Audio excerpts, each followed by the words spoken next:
ایسی کئی چیزیں حضرت سیدنا سلیمان جزولی رحمت اللہ تعالیٰ علیہ بیان فرماتے ہیں اپنے سفر میں. ایک ایسے بزرگ ہیں جنہوں نے دلائل الخیرات لکھی ہے. دلائل الخیرات کے مصنف ہیں یہ, اور اتنے درودوں کا مجموعہ آپ نے تیار کیا. جتنی بھی حدیثوں میں درودوں کے صیغے آئے تھے وہ سب کو جمع کر کے آپ نے کتاب لکھ دی جس کو دلائل الخیرات کہا جاتا ہے. اس کتاب کو تلاوت کرتے کرتے کئی لوگوں کو اللہ نے ولایت عطا فرمائی. وہ دلائل الخیرات کے مصنف پہلے ان کی زندگی نارمل سی تھی, عام سی زندگی گزارتے تھے, ایسی کوئی بہت دینی معاملات کی نہیں. ایک مرتبہ کی بات وہ خود بیان کرتے ہیں کہ ہم سفر پر تھے, کچھ ساتھیوں کے ساتھ ہم سفر پر نکلے ہوئے تھے. بیچ میں ایک جگہ پر عصر کا وقت ہوا, ہم نے سوچا کہ نماز پڑھ لیں. نمازوں کی پابندی تو کرتے ہی تھے, پانی کی ضرورت تھی, وضو کرنا ہے اور نماز پڑھنا ہے. تو ایک کنواں قریب میں تھا, کنویں کے پاس آپ جا کر کھڑے ہوتے ہیں, لیکن وہاں کنویں سے پانی نکالنے کے لیے نہ کوئی ڈول ہے, کچھ بھی نہیں تھا, نہ رسی ہے, کیسے پانی نکالیں. لیکن سورج ڈھلتا چلا جا رہا تھا. تو حضرت سلیمان جزولی کہتے ہیں کہ ہم بے قرار تھے. اسی اسنا میں قریب میں رہنے والی جھونپڑیوں میں سے ایک بچی نکل آئی, 8 یا 9 سال کی بچی ہو. وہ بچی قریب آئی اور پوچھا, بابا کیا بات ہے, تم لوگ کیوں کھڑے ہو؟ انہوں نے کہا کہ بیٹا تمہارے گھر سے تھوڑا ڈول, رسی, بکیٹ یا گھڑا لے کر کے آؤ, کہ ہمیں پانی نکالنا ہے, وضو کرنا ہے, نماز پڑھنا ہے. اس بچی نے کہا بس اتنی سی بات ہے. تو وہ کنویں کے قریب آئی, کچھ اپنے لبوں کو ہلایا اور کنویں میں تھوک دی. کنویں کا پانی اوپر آ گیا, جوش مارتا ہوا اوپر آیا. اس بچی نے کہا لو وضو کر لو, جسے جسے ضرورت ہے وہ پانی سے وضو کر لے. حضرت سلیمان جزولی فرماتے ہیں ہم نے اپنے ساتھیوں نے وضو کیا, پانی واپس چلا گیا.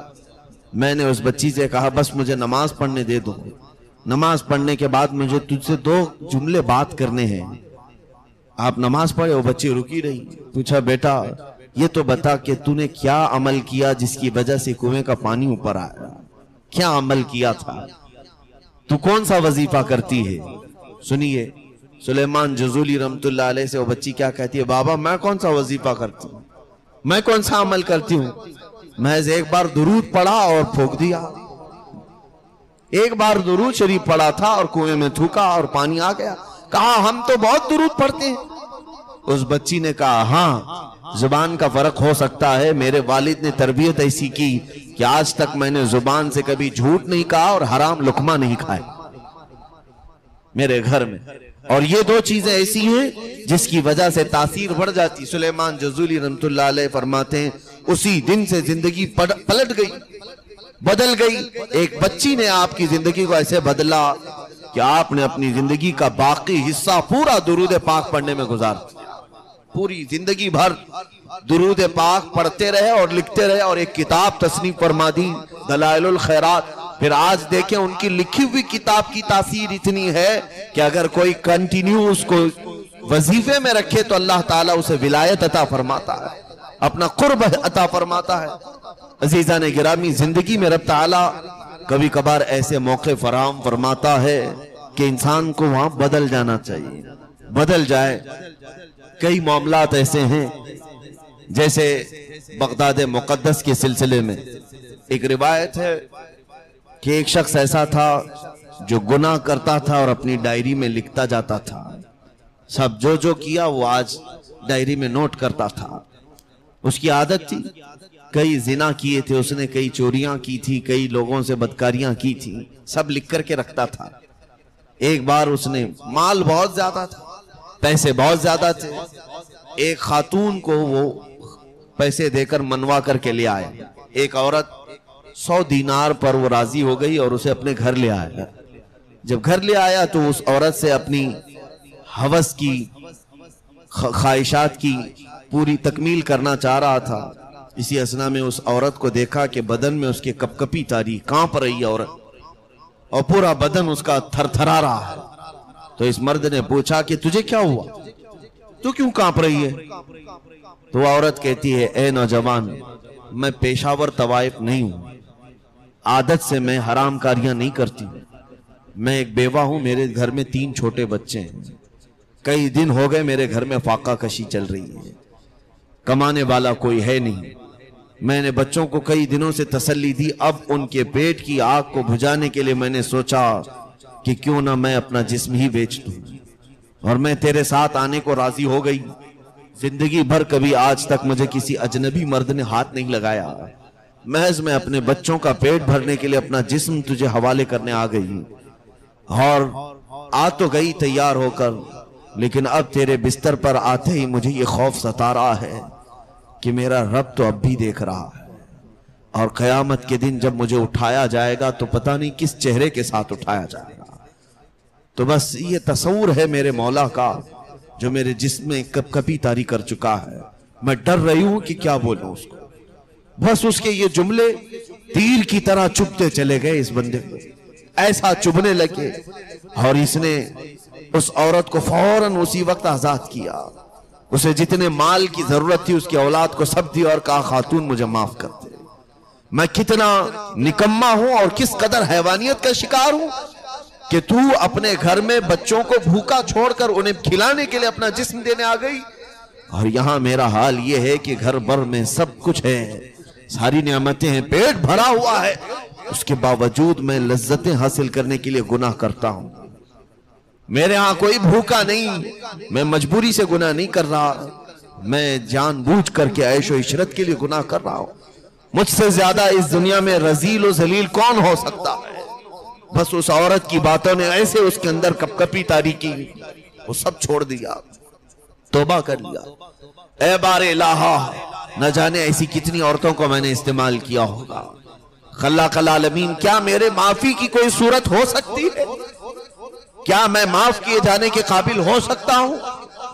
وہ روتا رہا اور اس خاتون کو پیسے دے کر گھر پہ بھیج دیا۔ سوچا کہ اب سب کچھ ختم کر دیتے ہیں۔ اپنی وہ ڈائری جس پہ لکھتا تھا روز گناہ، جو کرتا تھا وہ لکھتا تھا، سوچا کہ آج میں جا کر کے اس ڈائری میں موجود سب گناہوں کو کاٹ دیتا ہوں۔ آج آ کر کے اس نے ڈائری کو اٹھایا تو اس کی حیرت کی انتہا نہیں رہی، سارے پیج اس میں خالی پڑے ہوئے، جو لکھا تھا کہیں ایک جگہ بھی اس کی لکھی ہوئی تحریر موجود ہی نہیں۔ وہ فوراً چھان بین کرنے لگا، یہی ڈائری ہے جس میں میں لکھتا تھا، آخر برسوں سے لکھتا آیا ہوں، کافی زخیم ہو چکی تھی، اس میں کہاں چلی گئی؟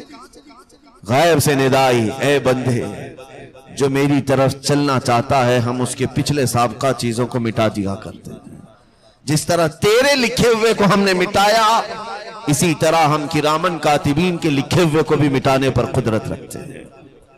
عزیزان گرامی، اس واقعے کو ذکر اس لیے کیا کہ کبھی کسی کی زندگی میں ایسا وقت آتا ہے جو اسے بدل کر رکھ دیتا ہے، اور شاید ہو سکتا ہے آپ کی زندگیوں میں ایسے کئی مرتبہ موقع آ گئے ہوں اور ہم بدلے نہ ہوں، تو پھر اس سے بڑی محرومی ہماری کیا ہو سکتی ہے کہ مولا تعالیٰ نے کچھ چیزیں ہمیں بھیجی، ہم سمجھ نہیں سکے، ہمیں سدھارنے کے لیے، ہمیں سنوارنے کے لیے، ہمیں دوسرے غلط راستوں سے واپس بلانے کے لیے۔ ہو سکتا ہے ہمارے پاس ایسی چیزیں آ گئی ہوں آلریڈی زندگی میں جو ہمیں بدل سکتی تھیں لیکن ہم نہیں بدلے، تو یہ ہماری محرومی ہے، یہ ہماری محرومی ہے۔ بس دعا یہ کرتے رہنا کہ اے الہ العالمین، اگر کبھی میں راستہ چھوڑ دوں تو زیادہ دیر تک تو مجھے آوارہ نہ رکھ، واپس اپنے دربار میں فوراً مجھے حاضر کر لے۔ اللہ کے نبی صلی اللہ تعالیٰ علیہ وسلم بارگاہ رب العزت میں کیا دعا کرتے تھے جانتے ہیں؟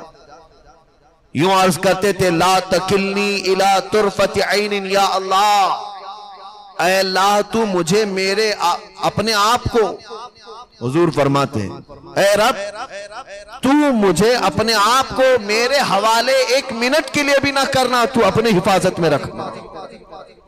حضور فرماتے میرے حوالے، میرے نفس کو مت کر، کتنی دیر کے لیے؟ الی طرفت عین، پلک جھپکنے کے برابر وقت بھی میرے حوالے مجھے مت دینا، میری ذات کو تو اپنی حفاظت میں رکھ۔ عزیزان گرامی، دعا یہی کروں، مجھے کئی چیزیں یہاں پر نظر آتی ہیں کہ زندگی میں بدلنے کے اوقات کئی لوگوں کے آئے ہوں گے، آتے ہوں گے۔ مثال کے طور پر اسی طرح سے آج یہاں پر سما بندھا ہوا ہے، ہماری اس مسجد میں قرآن پاک کی تفسیر کے درس ہوا کرتے ہیں، ہماری اس مسجد میں طلبہ کے لیے تعلیم و تعلم کا سلسلہ بھی ہے. کئی نوجوان بچے ایسے ہیں جنہیں قرآن پڑھنا نہیں آتا تھا، پڑھنے لگ گئے، اور کئی ایسے ہیں جنہیں دینی معلومات نہیں تھی، معلومات حاصل کر لیے.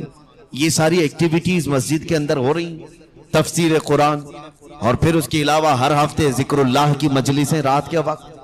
یہ میں میری فضیلت کے لیے نہیں گنا رہا ہوں، میں یہ کہہ رہا ہو سکتا ہے یہ ساری چیزیں ہمیں زندگی میں بدلنے کے لیے مولا نے دیا ہو، اور بہت سارے لوگ اس کو نارمل سمجھ کر کے گزر گئے. یہ تو بہت ساری چیزیں آتی ہیں جاتی ہیں، ہو سکتا ہے بعد میں پھر یہ سما ختم ہو جائے، اللہ نہ کرے. لیکن کسی بھی حالت یا کسی بھی وقت کو بتایا نہیں جا سکتا. کسی کی زندگی میں رب تبارک و تعالیٰ بدلنے کے لیے موقع دیتا ہے تو فوراً اسے استعمال کر لینا چاہیے، پلٹ آنا چاہیے. واپس آ جانے والا اللہ کی بارگاہ میں بڑا عزیز ہوتا ہے. ہمارے بڑے اسلاف جو ہمارے گزرے ہوئے بزرگان دین رحمہم اللہ ہیں، انہوں نے اپنی عبادتوں میں سے کچھ چیزیں ایسی بھی رکھی ہیں جو بظاہر دیکھنے کو عبادت نہیں لگتی لیکن وہ ہے عبادت. مثال کے طور پر مراقبہ اور محاسبہ ایک دو چیزیں ہیں. محاسبہ یعنی اپنا کیلکولیشن کرنا، اپنا حساب کتاب کرنا. ظاہر سی بات ہے ہر بزنس مین جب اپنے دن بھر کے کاروبار سے فارغ ہو کر کے رات پہنچتا ہے تو نفع و نقصان کو ضرور گنتا ہے. آج کتنا کاروبار ہوا، کتنا مال آیا اور کتنا گیا، اور پروفٹ کتنا ہوا، لاس کتنا ہوا، یہ کیلکولیشن ہر ایک کے ساتھ ہوتے ہیں. چھوٹے سے چھوٹے کام کرنے والا بھی رات میں بیٹھ کر کے اپنا حساب کتاب کرتا ہے. یہ محاسبہ ہے، لیکن یہ دنیاوی محاسبہ ہوا. اسی طرح سے اگر انسان رات میں بیٹھ کر اپنے دن بھر کے اعمال کا بھی جائزہ لے لے کہ صبح اٹھنے سے لے کر اب تک میں نے کتنے لوگوں سے بات چیت کیا ہے، کتنے لوگوں سے کلام مصافحہ معانقہ کیا ہے، اور کہاں کہاں میں بیٹھا تھا، کہاں کہاں گیا تھا، کیا کیا کھایا ہوں، میرے جیب سے کتنے گئے ہیں اور کتنے دوسروں کی طرف سے میرے پاس آئے ہیں، کیا ہر میرے جیب سے نکلنے والی چیز حلال تھی، کیا میرے لقمے ہر ایک جو حلق میں اترے ہیں حلال تھے. یہ محاسبہ جو ہے عبادت کا درجہ رکھتا ہے. اس کو محاسبہ کہا گیا ہے. بزرگان دین نے فرمایا کہ اگر کسی بندے کو یہ محاسبہ کرنے کی عادت ہو جائے تو مولا اسے بہت سارے گناہوں سے ویسے بچا لیتا ہے. کیونکہ اللہ نے قرآن پاک میں فرمایا ان اللہ لا یغیر ما بقوم حتی یغیروا ما بانفسہم. بے شک اللہ تعالیٰ اس وقت تک کسی قوم کی حالت نہیں بدلتا جب تک اس قوم کو خود اپنی حالت بدلنے کا خیال نہیں ہوتا.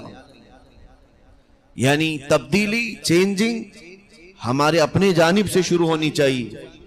اگر کوئی یہ سوچ کر کے بیٹھے کہ میں جیسا ہوں ویسا ہی رہوں اور مجھے ساری دنیا مل کر کے بدل ڈالے، ہاں وہ اللہ عز و جل کا فضل ہے، جسے چاہے بدل دے، لیکن تبدیلی کی خواہش تو ہو انسان کے اندر. ابتدا ہماری طرف سے ہو تو رب تبارک و تعالیٰ کمال تک اسے پہنچاتا ہے. تو یہ ابتدا کرنے کا طریقہ ہی محاسبہ کہلاتا ہے. اور ایک ہے مراقبہ.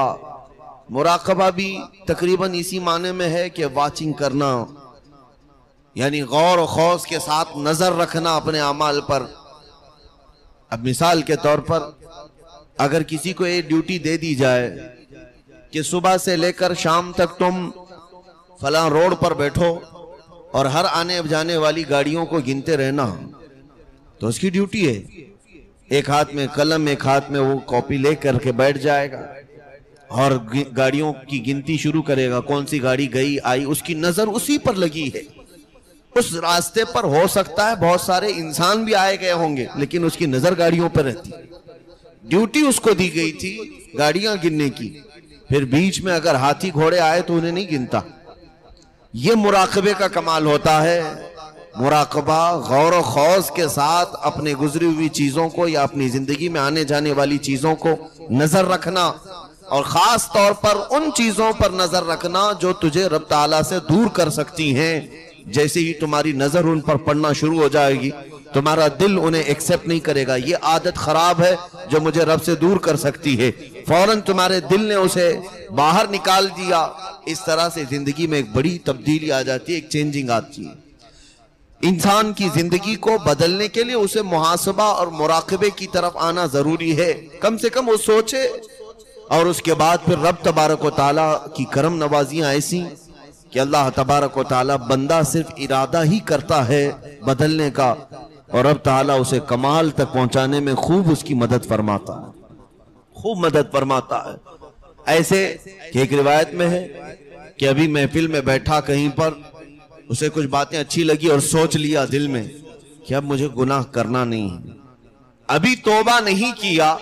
توبہ کرنے سے پہلے اللہ تعالیٰ ارشاد فرماتا ہے فرشتوں سے کہ یہ بندہ اب میری طرف آ رہا ہے، اس کے لیے سارے دروازے کھول دو اور اس کا راستہ آسان کر دو کہ اسے رکاوٹیں نہ آئیں۔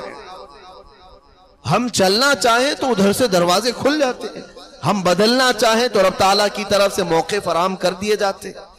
اس کے باوجود بھی اگر کوئی بندہ ڈھیٹ ہے، سوچتا ہی نہیں، کبھی اسے محاسبہ مراقبہ کرنے کی توفیق ہی نہیں ہوتی، دن گزرتے گئے، رات گزرتی گئی، اور اسے کبھی احساس ہی نہیں ہوا کہ کیا کھایا، کس کا لیا، کس کا دیا، اور کتنے برے اعمال کیے، یہ سب کبھی خیال ہی نہیں آیا، تب بھی رب تعالیٰ کبھی بیماری دے کر کے اسے سوچنے کا موقع دیتا ہے۔ بیمار ہوتا ہے بندہ تو بستر پر پڑ جاتا ہے اور کیا کرتا رہتا ہے، صرف سوچتا رہتا ہے، وہاں محاسبہ آٹومیٹک آ جاتا ہے۔ یا کبھی اس کے کام کاج میں یا اس کے کاروبار میں بھاری نقصان دے کر کے اسے رب تعالیٰ سوچنے پر مجبور فرماتا ہے، سوچے وہ، اللہ تبارک و تعالیٰ اسے سوچنے کی قوت اور سوچنے کا موقع فراہم فرماتا ہے۔ عزیزان گرامی، یہاں پر میں چند مثالیں عرض کرتا ہوں۔ اللہ تعالیٰ کی طرف جو بڑھنا چاہا بندہ، اسے اللہ کیسے کیسے موقع دے دیتا ہے جہاں وہ چینج ہو جاتا ہے، تبدیل ہو جاتا ہے۔ کبھی کسی کی زندگی میں بہت چھوٹی سی چیز ہوتی ہے جس کو ہم کہتے ہیں ٹرننگ پوائنٹ، اس کے بدلنے کا سبب بن گیا، چھوٹی سی چیز ہوتی ہے وہ بدل گیا۔ حضرت سیدنا بشر حافی رحمت اللہ تعالیٰ علیہ شراب کا کاروبار کرتے تھے، لیکن انہوں نے بسم اللہ کے ایک ٹکڑے کو زمین سے اٹھایا تھا، اللہ کو وہ ادا پسند آئی، وہاں سے ان کی زندگی بدل گئی اور عبادتوں کی طرف آ گئے۔ کسی کی زندگی میں چھوٹا سا موقع ایسا مل جاتا ہے کبھی، اور کسی کو ایسا کہ زندگی بھر وہ اچھائیوں کو دیکھتا رہا اپنی آنکھوں سے، لیکن پھر بھی اپنے آپ کو بدل نہیں سکا، وہ شخص انتہائی محروم القسمت ہے، وہ شخص بہت ہی بد نصیب ہے جس نے دنیا میں رہتے ہوئے بہت سارے دینی معاملات کو دیکھا، قرآن سنتا رہا، بیانات سنتا رہا، نعتوں کی محفلیں سجاتا رہا، ساری چیزیں سن کر کے بھی اسے کبھی بدلنے کا موقع نہیں ملا، تو محروم القسمت ہے، بدل نہیں سکا۔ اور کچھ بندے ایسے ہیں جو گناہ تو کرتے رہے لیکن چھوٹی سی چیز زندگی میں ایسی آئی کہ انہیں بدل کر رکھ دی، چھوٹی سی چیز نے انہیں بدل دی۔ صلی اللہ علیہ وآلہ